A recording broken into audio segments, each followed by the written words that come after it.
అధికారంలోకి ఏదైతే హామీ ఇచ్చిందో ప్రజలకి అవన్నీ కూడా తూచా తప్పకుండా మేము అమలు చేస్తున్నాము. మేము ఈ రోజు చేస్తున్నటువంటి అభివృద్ధే మాకు శ్రీరామ రక్ష. మళ్ళీ మమ్మల్ని గెలిపించేటువంటి దిశగా ప్రజలే మమ్మల్ని తీసుకువెళ్తున్నారు. బీఆర్ఎస్ పార్టీ మళ్ళీ అధికారంలోకి రావడం అనేది ఒక కళ అని చెప్తున్నారు. అబద్ధాన్ని అద్భుతంగా చెప్పే ఘనత కేవలం కాంగ్రెస్ పార్టీకే దక్కుతుందండి. అది మొదటి ర్యాంక్, ప్రపంచంలో మొదటి ర్యాంక్ ఇవ్వాలి వాళ్ళకి. ఎందుకంటే గతంలో అలవికాని హామీలు చెప్పి ప్రజలందరినీ మోసం చేసి ఈరోజు పార్టీలో గద్దెనెక్కి 2 ఏళ్ళు అవుతుంది. మేము గెలిచిన తర్వాత 100 రోజులనే మొత్తం రుణమాఫీ చేస్తాం, మేము గెలిచిన తర్వాత 100 రోజుల లోపలనే మీకు వృద్ధులకు 4,000 రూపాయలు పెన్షన్ వేస్తాం, మేము గెలిచిన తర్వాతనే ఆడపిల్లలకు స్కూటీలు ఇస్తాం, మేము గెలిచిన తర్వాతనే తులం బంగారం ఇస్తారా, పెళ్లి చేసుకోకురా అమ్మ, మేము వచ్చిన తర్వాత పెళ్లి చేసుకుని తులం బంగారం వస్తారంటారు, కళ్యాణ లక్ష్మి అంటారు, షాదీ ముబారకులు అంటారు. ఎన్నో విధాలుగా ఎన్నో దళితులు వాళ్ళ కాళ్ళ మీద వాళ్ళు నిలబడాలని చెప్పి కేసీఆర్ గొప్ప నిర్ణయంతో ముందుకెళ్తే ప్రియాంక గాంధీ గారు తెలంగాణకు వచ్చి 10 లక్షలు కాదు మేము 12 లక్షలు ఇస్తామని చెప్పారు. అరే ఇట్లాంటి అబద్ధపు మాటలు చెప్పి అలవికాని హామీలు ఇచ్చి ప్రజల్ని మోసం చెప్పి ఇలా గద్దెనెక్కి తెలంగాణ రాష్ట్రాన్ని గద్దలా పీల్చుక తింటా ఉన్నారు వీళ్ళు. కేవలం నేను ఒక విషయం చెప్తున్నా, వాళ్ళు సమాధానం చెప్పాలి కాంగ్రెస్ నాయకులు. ఇప్పుడు సిట్టు బీఆర్ఎస్ పార్టీ నాయకులను వేధిస్తూ ఉంది. మీరు చూడండి, సింగరేణి అనగానే సిట్టు ముందరికి వస్తుందండి.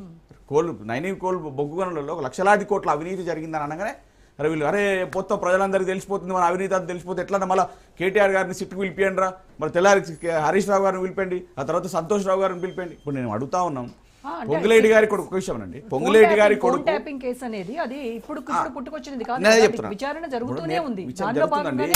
పొంగులేటి గారి కొడుకు భూములు కబ్జా చేస్తున్నారంటే సిట్టు లేదండి. నైని బొగ్గు గనులలో 1 లక్షలాది కోట్ల అవినీతి జరుగుతుందంటే సిట్టు లేదండి. కొండా సురేఖ్ గారు మంత్రి గారి కూతురే రోడ్డు మీదకి వచ్చి మీడియా ముఖంగా గండ్లు పెట్టి పైసలు వసూలు చేస్తున్నారంటే సిట్టు లేదండి. మరి ఏంటండి ఇది?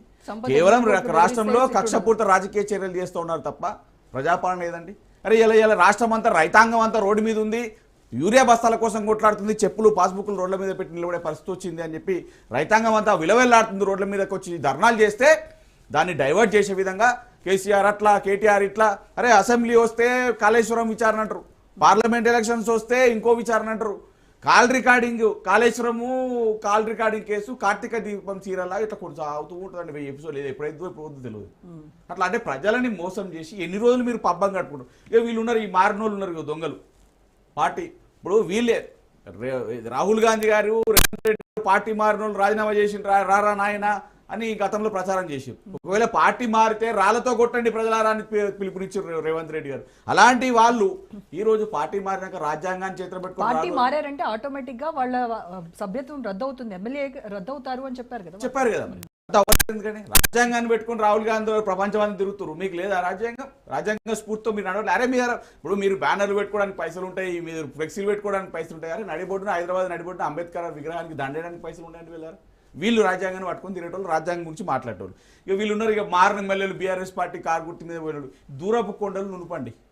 ఈ రేవంత్ రెడ్డి గారి ఇంటికి పోయి మేము అది చేస్తాం మొత్తం గాళ్ళ మెడలు చూపించిండు అని చెప్పి వీళ్ళు అభివృద్ధి అని చెప్పి కొత్త భావతం పెట్టి మా నియోజకవర్గ అభివృద్ధి కోసం మేము పార్టీ మారుతున్నాం వేరు. పార్టీ మారినని చెప్పట్లేదు, నియోజకవర్గ అభివృద్ధి కోసం కలిసి నియోజకవర్గ పార్టీ కండు వేసిన తర్వాత పార్టీ మారిన వాళ్ళు దేవుడి కండు ఇప్పుడు ఇంకోటికి పెట్టిన బిడ్డని నా బిడ్డ అన్నట్టు ఉంటుంది తప్ప అది ఇంకేముండదు. ఇప్పుడు వీళ్ళకు సరే చేర్పించుకోవడానికి ఉండాలి, చేర్పించుకున్నాను అనుకోండి. ఒక ముఖ్యమంత్రి స్థానంలో ఉన్న వ్యక్తి కండువా వేసి పిలిస్తే పార్టీ చెప్పుకోలేని దయనీయమైన పరిస్థితుల్లో వాళ్ళు ఉన్నారు. ఈయన ముఖ్యమంత్రి, వాళ్ళు ఎమ్మెల్యేలు అండి. అభివృద్ధి చేయాలంటే అభివృద్ధి ఈ పార్టీలో ఉంటే వేసుకోరాదా, అభివృద్ధి కొట్లాడరాదా, తీసుకురాదా? గతంలో రాజశేఖర రెడ్డి గారు ఇవ్వలేదా వేరే పార్టీ వాళ్ళకు?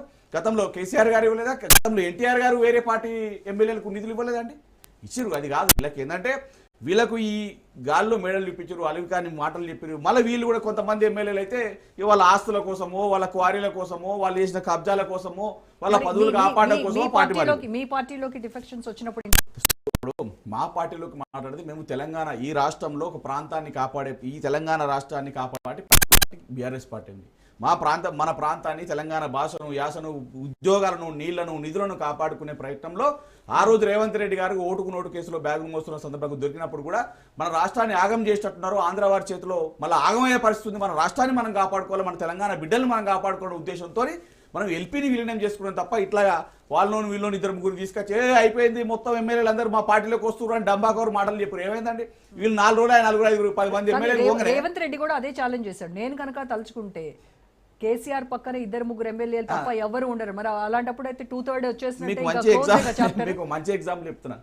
ముఖ్యమంత్రి గారు దావోస్ ఇటు పోయినట్టున్నారు. ఆయన ఏడికి పోయిండు, ఎక్కడ ఒక విజువల్స్ లేవు, ఏం చేస్తున్న విషయం ఒక తెలంగాణ ముఖ్యమంత్రి కనుమరుగైపోయిండు. సో ఈ రోజు తెలంగాణ రాష్ట్రంలో మంత్రులందరూ ఒక ప్రైవేట్ గా మీటింగ్ పెట్టిరట. ఏందా మనం అసలు మంత్రులకు, అసలు కాంగ్రెస్ వాళ్ళకు, కొసలు కాంగ్రెస్ వాళ్ళకు లొల్లి ఇక్కడ. ఇక ఈ అసలు కాంగ్రెస్ వాళ్ళే మనది నడవాలి, మనం పార్టీ కోసం పనిచేసిన మన కార్యకర్తలకు పదవులు రావాలని చెప్పి ఈ కొసలు కాంగ్రెస్ వాళ్ళు ఎవరా, రేవంత్ రెడ్డి గారు ఎవరు ఇంకోరు వాళ్ళు అందరూ వచ్చి ఇక్కడ జులుం చేస్తా ఉన్నారు, వాళ్ళకి మనం పదవులు ఇచ్చిపోయింది అని చెప్పేసి వాళ్ళందరూ మీటింగ్ పెట్టుకుంటే అక్కడ రేవంత్ రెడ్డి గారికి భయం అవుతున్నారు. ఏమో మళ్ళీ ప్రభుత్వం కూలుతుందా ఏంది, వేరే వాళ్ళు ముఖ్యమంత్రి అవుతారని మళ్ళీ ఉటా సంతోష్ కుమార్ గారికి సిట్ నోటీసులు పంపి డైవర్షన్ చేసే రాజకీయ వ్యవస్థ తీసుకొస్తారు తప్ప వీళ్ళు చేసేది. ఇప్పుడు మీరు ఏమి అడుగుతున్నా అండి, మేము 10 ఏళ్ళ ప్రభుత్వంలో ఉండి ప్రభుత్వంలో ఉంటే కదా 3 లక్షల కోట్లు 4 లక్షల కోట్లు అప్పైందని మీరు అంటున్నారు. కాంగ్రెస్ అది కాలేదు కానీ సరే అంటున్నారు. అయింది అనుకుందాం. అప్పుడున్న ప్రభుత్వంలో ఎన్ని పథకాలు, కళ్యాణ లక్ష్మి, షాదీ ముబారక్, మిషన్ భగీరథ, మిషన్ కాకతీయ, ఎన్ని ఇండ్లు కట్టినాం, ఎంత గ్రీనరీ, హరితహారం, పచ్చదనం, ప్రకృతి వనాలు, పట్టణ ప్రగతి, పల్లె ప్రగతి. మీకంటే ఎక్కువ కదా వాళ్ళు ఇచ్చింది 420 కదా హామీ. అదే మరి 420 హామీల వాళ్ళు 420 కాదు కాబట్టి 420 హామీలు ఇచ్చారండి. వాళ్ళు చేసింది ఏముంది? యాక్చువల్ గా 419 వాళ్ళ హామీలు కలిపారు. మీరు అదే 420 కాదు కాబట్టి 420 హామీలు ఇచ్చారు, ప్రజల్ని మోసం చేశారు, రోడ్డు మీద తీసుకొచ్చారు, ఎవరైనా ప్రశ్నిస్తే తీసుకుపోయి లోపడేస్తా అంటారు.